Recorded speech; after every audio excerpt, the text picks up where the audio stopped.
Hey everyone, Monday here, but the funny thing is that there's a huge heavy snowstorm here, and if I switch the camera, that's what you see right there.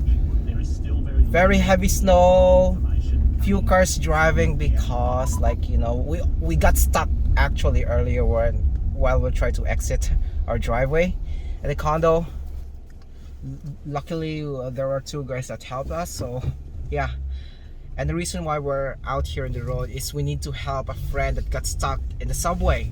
There are no train and bus services, so we have to drive carefully and avoid roads that have thick snow, otherwise we get stuck in again. As you can see, there's that truck that plows and clears the snow from the road there.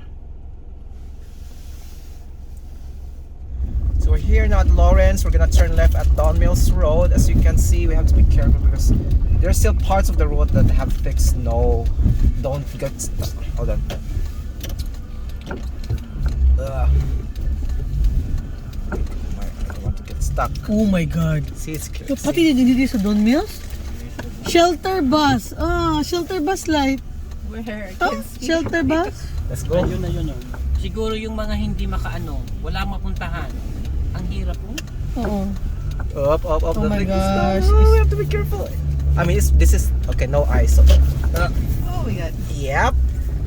So we're maneuvering ourselves. We're now at Don Mills Road, and this is shops at Don Mills. Oh, pero punong bus dahil. Yan. Bahala sa diya. Andiyan na si Opic Road. Yo guys, so this is the situation now outside our condo. It's so windy.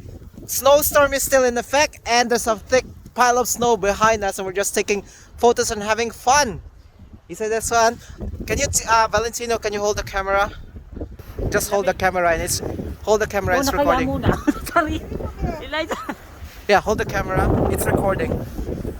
Because I'm gonna lie down. That's. Can I swim?